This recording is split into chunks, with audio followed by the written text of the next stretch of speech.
Saturday morning here in Wellington on what is week 4 of July. So I'm off out my 4th ultra run for this month, and the weather's a bit better than last week.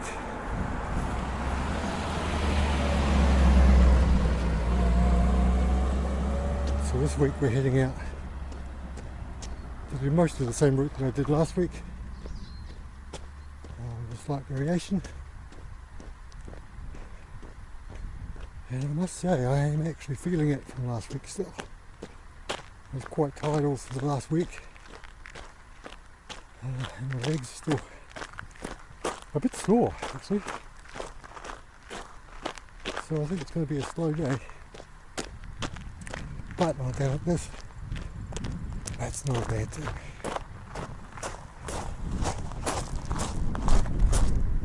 We've got these sorts of views when you're running. How can you really complain?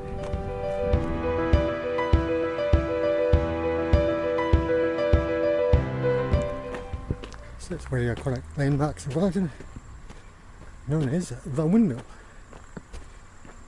back when there was only one of them. So yeah, so we're just coming through the windmill right now. So we're about 12 k's in.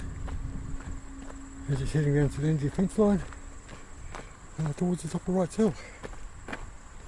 And what is a spectacular day. You can see all the way down to the South Island, see snow on the mountains.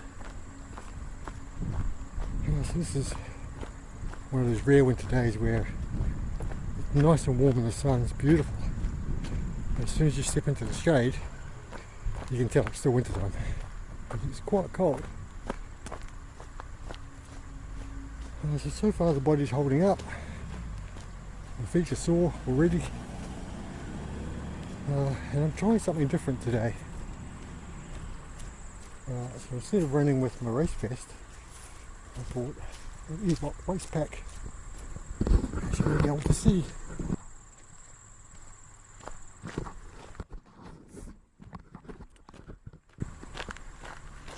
And I bought this for the idea that I'm going pretty light.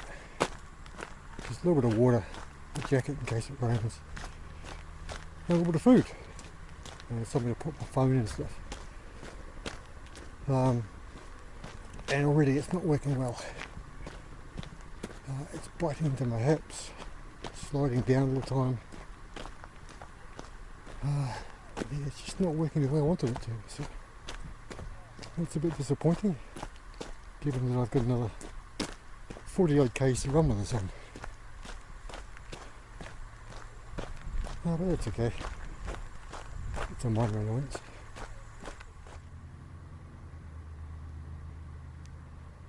And here we are at the top of Salvation.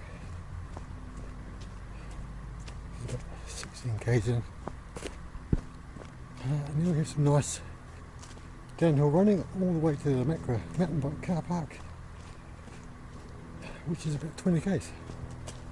So it's a good spot to fill up on water and reassess, fix things up, that kind of thing. So far things are not going too bad. My feet are pretty sore from last week still. The legs are working okay. The little waist pack is, it's annoying, but I can't handle it at the moment. There's quite a few people out getting a long run in on a beautiful day.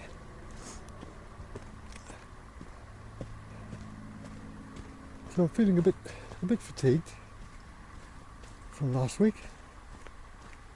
I'm not running terribly fast. Not running at all at the moment, I'm actually walking. But I'm still running quite comfortably and not feeling bad for it. So I'm really surprised by that. I was quite imagining I would get to the top of the tip track today and then pull the pin and go home. But I seem to be just ticking along, so that's really encouraging. And it is a beautiful day to do the last long run in. And it's just gorgeous out here. There's almost no wind. It's just an absolute bomb-proof day. And the trails are calling. And so let's go and run. Because we can.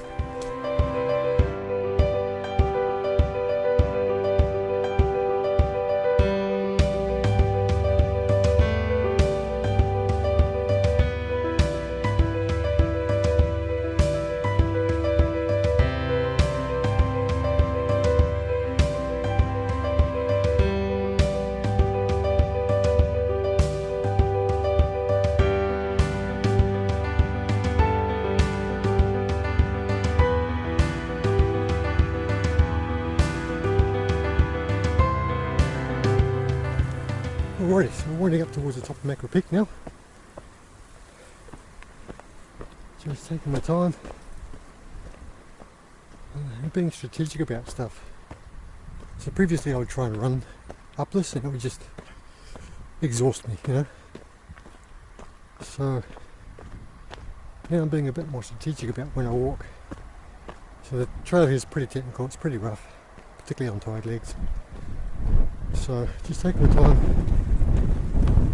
means that once we get up towards the top and we've got some downhill running to do, then I'll have legs and lungs available to be doing that. And so with any luck when we get up there, if it's still nice and sunny, which hopefully it will be, we should be able to see all the way down to the South Island. See the snow in the mountains, which would be quite lovely.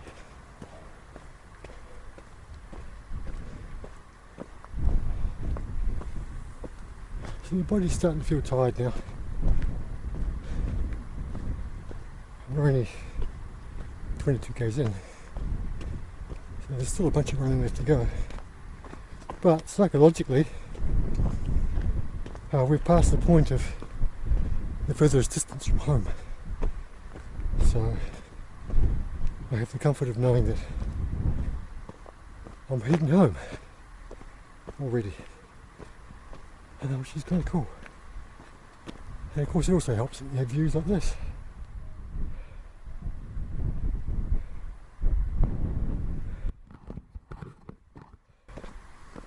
Which is another good reason to take your time, take in the views, and just enjoy being able to be out in nature and enjoy it.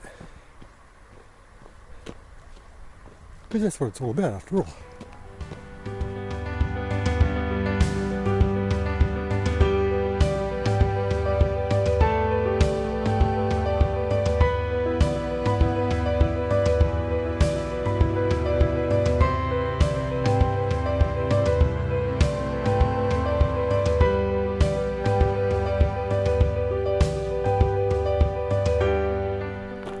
Alright, so we're on Snake Charmer track now.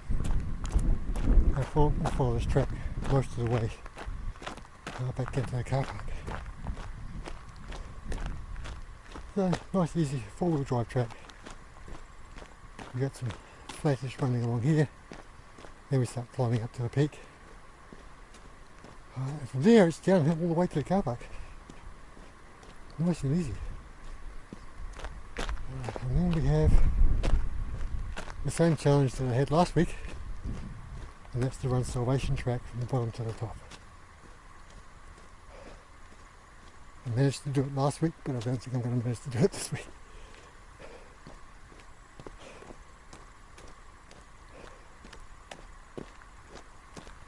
It is just lovely out here.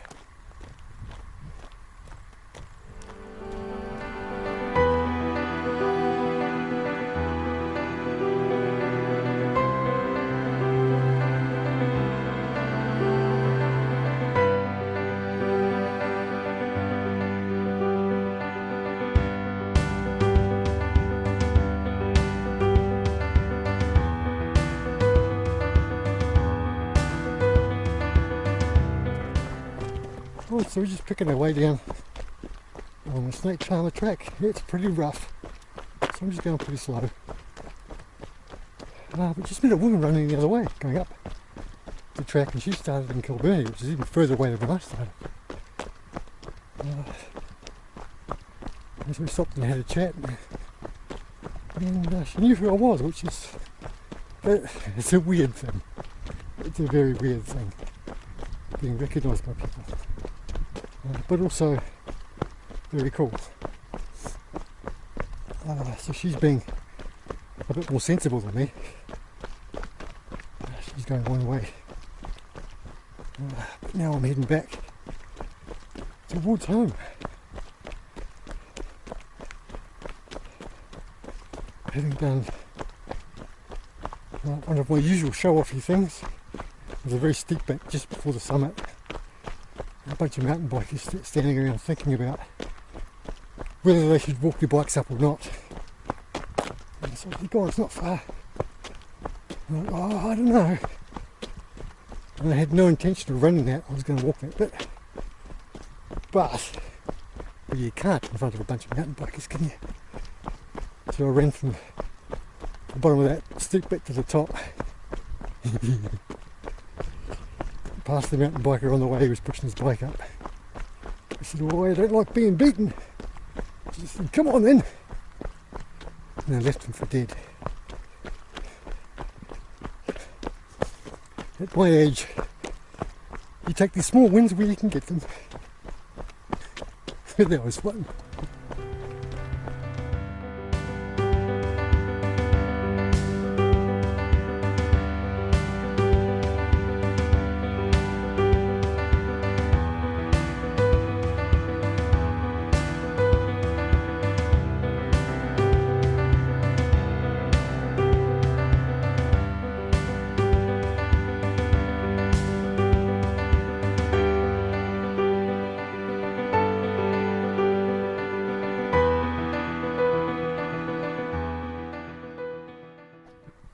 Okay, so we're going down Livewise, looking for the car park now.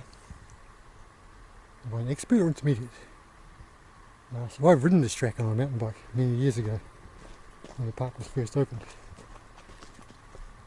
So I'm going to take the intermediate route, because the expert route is relatively vertical. I remember going down that with both brakes on and basically sliding most of the way, bouncing off trees.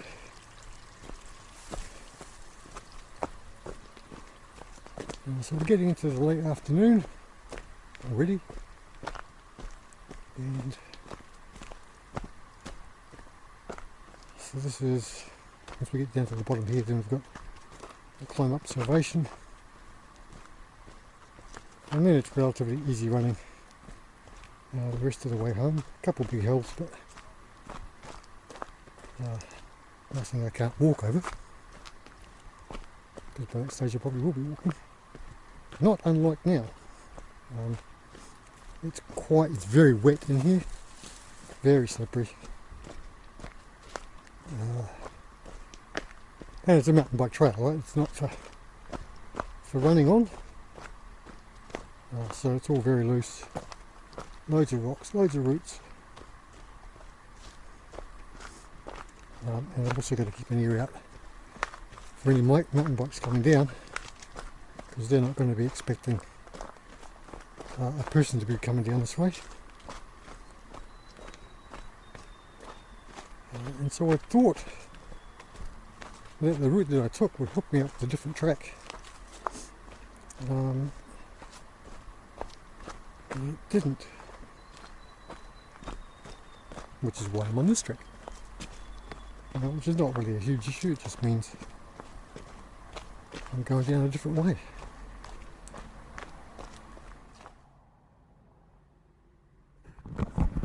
And so that's where the expert track comes out, as you can see. Yeah, a little vertical, but immense fun on a mountain bike when you're young and stupid. Now that I'm old and stupid and I don't have a mountain bike anymore, I think we take the more sensible route. Alright, so we're not far from the car park now. So time to strap everything back down again, get myself sorted and do a bit of uphill running and see if we can get to the top of Salvation. This will be interesting.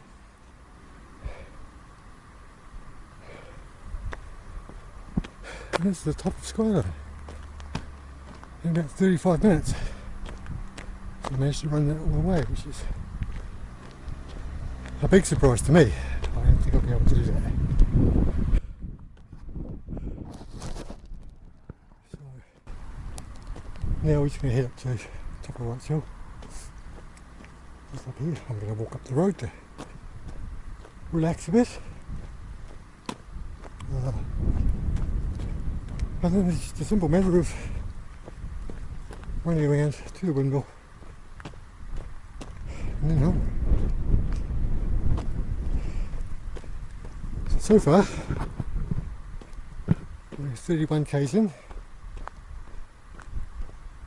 It's taken a long time because I'm going really slow, but there's no reason to go fast. And the whole point is just to get miles on the feet, miles on the lungs, but not stress them too much that I can't come back out again the next week and do it all over again.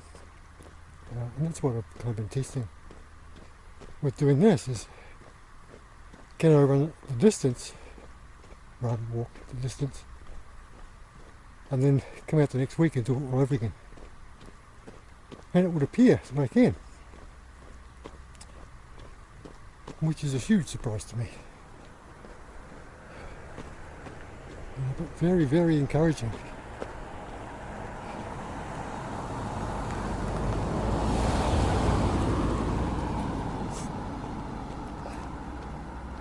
And while I'm not suggesting this is something you should try at home, it is one of those things where it's nice to set yourself a challenge that may not be impossible, but sounds pretty damn difficult, and you're not entirely sure whether you'll be able to do it. And then just chip away at it and make it happen. And realise that your perceived limits are not your real limits. I don't know where my real limits are. Especially after this, I have no idea. And so the plan is to recover from this and then try another challenge and push further.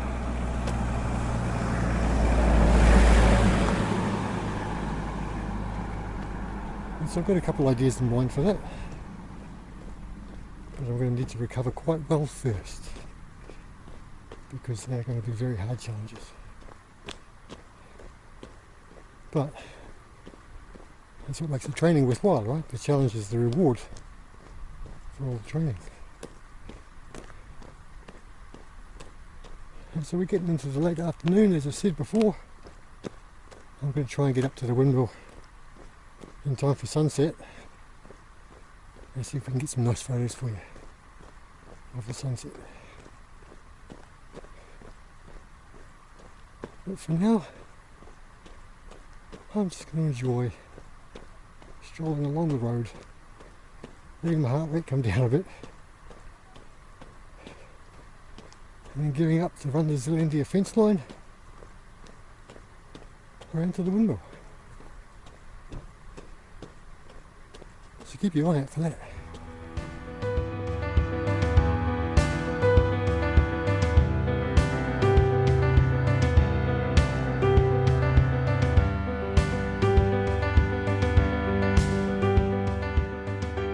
Okay, just coming to the windmill now. 35 k's in. So we're a bit earlier than what I thought I'd be here, so it's not sunset time yet. But there's another spot a bit further down where we should go get some nice sunset photos, so I'm going to carry on down and see what sort of photos we can get down there. Very looking forward to getting to the end of this run. I'm a bit knackered now.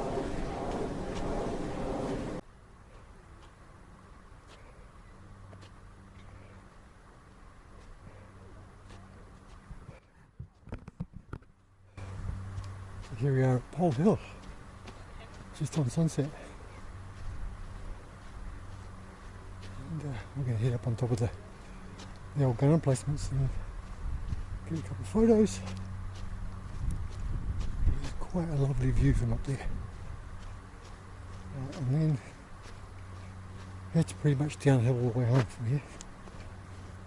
So we're 37 k's in. So it's going to give me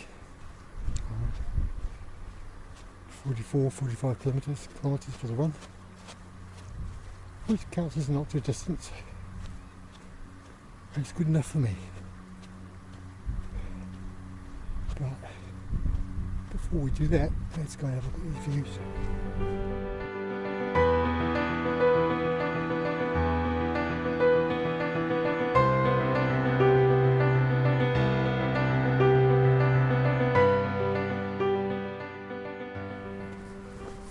Okay, we're up on the ridgeway, coming to the Vogel town. So we just passed, we're about to pass through 40 k's. So at this stage, it looks like I get an ultra distance run, but it'll only just be ultra distance. Probably about 43 k's, which is okay. I'm kind of done with it now. And now the sun's going down.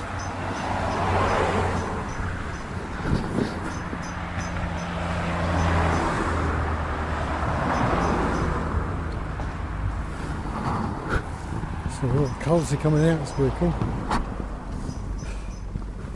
As you can see by my attire, things got really cold as soon as the sun went beyond the horizon.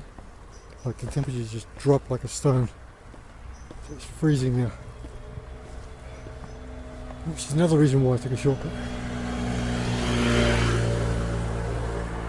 So there's about 2 or 3 k's to go to home from here. And it's all downhill mostly. I'm quite happy with that.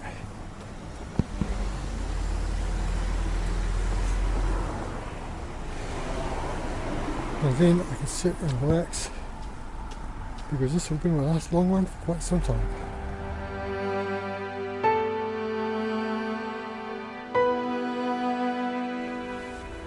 And there you have it, it's 4 for 4. It's 4 ultra marathons over 4 weeks. I never thought I could do it. And yet, here we are 4 weeks later. And I'm knackered. Today was really hard, but it's done. I achieved my goal. I'm quite happy about that. And I quite recommend that you try this yourself. Set yourself a goal, something hard. Something that's really going to require you to make an effort. And then go out and achieve your goal. What do you got to lose? Oh, time for beer.